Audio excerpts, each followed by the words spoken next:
कद्दावर नेता और ममता बनर्जी के राइट हैंड कहे जाने वाले शुभेंदु अधिकारी जो अब बीजेपी में है, वो आज बड़ी मुश्किल में फंस गए हैं। क्योंकि कहा जाता है कि जब से बीजेपी में शुभेंदु अधिकारी के एंट्री हुई है, तभी से उनकी चाल ढाल सब कुछ बदल गया है। और इसी का नतीजा है कि वो अब बिना परमिशन के रैलियां और कार्यक्रम भी करने लग गए हैं, जिसमें लोगों की जान तक चली जा रही है। वैसे आखिर कब तक नेताओं की रैलियों में, कार्यक्रमों में लोग चंद लालच की वजह से खुद की जान से हाथ धोते रहेंगे, खुद की जान गंवाकर राजनीतिक नेताओं को फायदा पहुंचाते रहेंगे? और आखिर कब तक नेताओं के पास जब इजाजत नहीं होती है तो कार्यक्रमों को अपनी बड़ाई दिखाने के लिए वो करते रहेंगे? लोगों को क्यों बुलाते हैं जब लोगों की जिंदगियों की सुरक्षा वो नहीं कर पाते हैं? तो आखिर क्यों उनकी जिंदगी के साथ खिलवाड़ किया जाता है? दरअसल आपको बता दें कि पश्चिम बंगाल विधानसभा में नेता प्रतिपक्ष और कद्दावर नेता माने जाने वाले शुभेंदु अधिकारी के कंबल वितरण कार्यक्रम में ऐसी भगदड़ मची कि यहां पर लोगों को जान गंवानी पड़ी है। और भगदड़ मचने का ये जो मामला सामने आया है, जिसमें पूरी कहानी क्या है वो हम आपको बताने जा रहे हैं। दरअसल इस दौरान आपको बता दें कि 3 महिलाओं की मौत हो गई है और ये जो खुलासा है वो एक रिपोर्ट में किया गया है और बाकी लोग जो हैं घायल हुए हैं। इसका वीडियो भी सोशल मीडिया पर वायरल है। भगदड़ का कारण जो है वो कार्यक्रम में ज्यादा भीड़ होना बताया जा रहा था, लेकिन इस पूरे मामले में ट्विस्ट तब आ जाता है जब ये पता चलता है कि इस कार्यक्रम की दरअसल इजाजत जो है वो ली ही नहीं गई थी, कोई परमिशन थी ही नहीं। लेकिन गौर करने वाली बात यह है कि इस कंबल वितरण कार्यक्रम दक्षिणी वर्धमान के आसनसोल में बुधवार शाम को किया गया था, जहां से ये दुखद घटना निकलकर सामने आई है।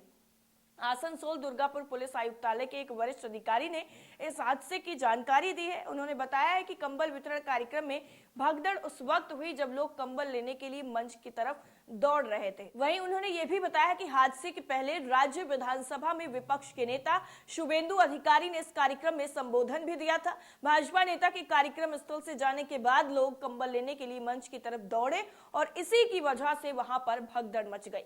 आसनसोल दुर्गापुर पुलिस आयुक्तालय के वरिष्ठ अधिकारी ने यह भी बताया है कि कार्यक्रम एक धार्मिक संगठन की तरफ से आयोजित किया गया था। साथ ही उन्होंने यह भी बताया कि कार्यक्रम के लिए पुलिस से कोई भी अनुमति नहीं ली गई थी। यानी लोगों को लालच देकर वहां पर भीड़ इकट्ठी करना और बाद में अगर कोई दुखद घटना हो जाती है तो उस पर क्या एक्शन लिया जाता है, ये तो राज्य सरकार के ऊपर निर्भर करता है। लेकिन इस कार्यक्रम को जब करने की इजाजत ली ही नहीं गई थी तो कार्यक्रम आखिर क्यों किया गया? सबसे बड़ा सवाल यहां पर यही है। इसी बीच आपको बता दें, तृणमूल कांग्रेस ने शुभेंदु अधिकारी पर गंभीर आरोप लगाया है। टीएमसी ने आरोप लगाया है कि अधिकारी ने कानून का खुलेआम उल्लंघन किया है। इसके बाद शुभेंदु अधिकारी ने आसनसोल मामले पर अपना बयान भी जारी किया है। उन्होंने कहा है कि मैंने आसनसोल में एक कार्यक्रम में हिस्सा लिया। मेरे वहां से निकलने के करीब 1 घंटे बाद मुझे बताया गया कि वहां पर भगदड़ मच गई है। जब मैं वहां पर था तो वहां सुरक्षा व्यवस्था ठीक थी, पुलिस और ट्रैफिक पुलिस भी मौजूद थी। हादसे के बाद ही जब मैंने आयोजकों से संपर्क किया तो पता चला कि मेरे वहां से निकलते ही पुलिस बल को हटा लिया गया। मैं मामले में राजनीति नहीं करना चाहता हूं और किसी पर आरोप भी नहीं लगाना चाहता। मैं पीड़ितों के परिवार के साथ हूं और जो पत्र जारी किया गया है उसमें और क्या क्या चीजें लिखी गई हैं वो भी हम आपको बता देते हैं। दरअसल एक पूरा नोट है, इंग्लिश में है, लेकिन इसका हिंदी ट्रांसलेशन क्या है वो आपको बताते हैं। लिखा गया है कि आसनसोल में आज मैंने एक धार्मिक कार्यक्रम और सामाजिक कार्यक्रम में भाग लिया। मैंने भगवान शिव की पूजा की और आरती में भी भाग लिया। उसके बाद मैंने भक्तों के साथ अभिवादन का आदान प्रदान किया और उन्हें अपनी शुभकामनाएं भी दी हैं। मेरे वहां से निकलने के लगभग 1 घंटे बाद ही मुझे पता चलता है कि एक दुखद घटना हुई है और भगदड़ में 3 लोगों की मौत हो गई, कुछ अन्य लोग घायल भी हुए हैं। जब मैं कार्यक्रम स्थल पर मौजूद था तो स्थानीय पुलिस की तरफ से की गई व्यवस्था संतोषजनक थी और पुलिस ने जो है प्रदान की गई सूचना के अनुसार भीड़ प्रबंधन और यातायात आंदोलन के लिए पर्याप्त कर्मियों को भी तैनात किया गया था।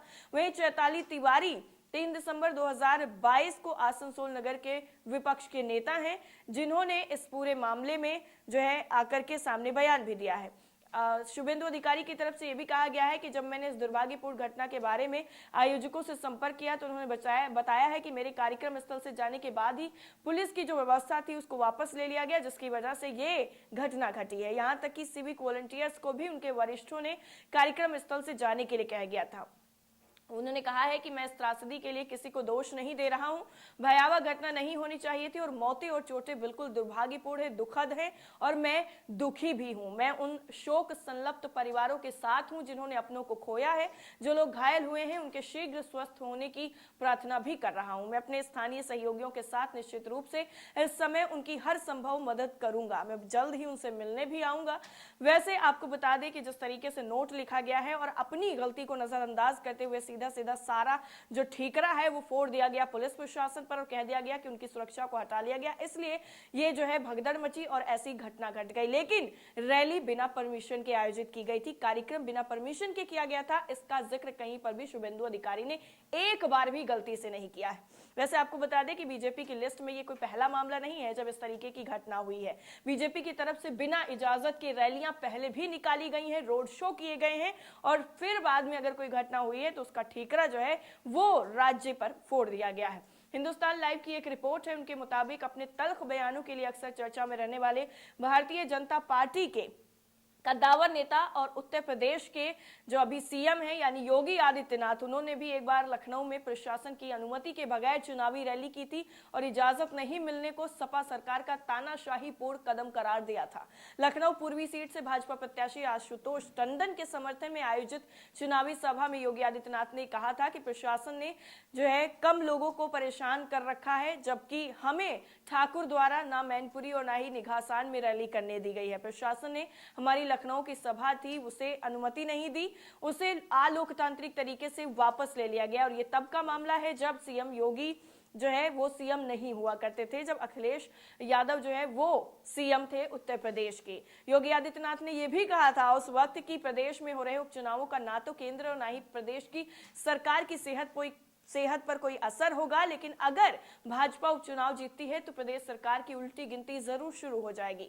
गौर करने वाली बात यह है कि लखनऊ जिला प्रशासन ने योगी आदित्यनाथ की रैली के लिए दी गई इजाजत को निरस्त भी कर दिया गया था, जिसके बावजूद भी उन्होंने रैली की थी और ये भी पहला कार्यक्रम नहीं है जब ऐसा हुआ था। दैनिक भास्कर में एक रिपोर्ट है जिसके मुताबिक इसी साल एक ऐसी घटना हुई थी जिसमें बिना इजाजत के जो बीजेपी नेता हैं उन्होंने रैली की थी। बीजेपी से निकाले गए नेता प्रीतम लोधी की रैली में जमकर बवाल भी कटा था। रैली में शामिल लोगों ने पुलिस पर पथराव किया था जिसमें करीब 5 पुलिसकर्मी तक घायल हो गए थे। रैली के रूट को डाइवर्ट करने को लेकर यह पूरा विवाद हुआ था और इसी बीच पुलिस के वाहन के सामने ही ब्लास्ट हुआ था। हालांकि ब्लास्ट कैसे हुआ ये अभी तक साफ नहीं हो पाया है। वहीं प्रीतम लोधी ओबीसी समाज के साथ ही रैली की शक्ल में जिला प्रशासन और पुलिस को ज्ञापन भी सौंपने वाले थे और जिस तरीके से उनकी रैली में भिड़ंत हुई थी उसके बाद ये मामला और ज्यादा तूल पकड़ने लगा और विपक्ष ने सीधा सीधा बीजेपी पर भी निशाना साधा था, क्योंकि कुछ वक्त पहले ही लोधी जो है वो बीजेपी को छोड़कर बाहर हुए थे और उन्होंने बीजेपी का दामन छोड़ दिया था और उनकी रैली में इस तरीके की जो अप्रिय घटना थी वो घटित हुई थी और पुलिस कर्मियों के घायल होने की वजह से उन पर भी कई तरीके के आरोप लगे थे कि आखिर उन्होंने इस तरीके की रैली क्यों की है। और ठीक यही सारी चीजें जो हैं वो एक बार फिर से देखने को मिली हैं जब कद्दावर नेता इस तरीके से कानूनों का उल्लंघन करेंगे, सीधे सीधे कानूनों की धज्जियां उड़ाएंगे, तो बाकी लोगों से क्या उम्मीद की जा सकती है। इस पूरी रिपोर्ट को लेकर आपकी राय क्या है, कमेंट करके हमें जरूर बताइएगा। जय हिंद।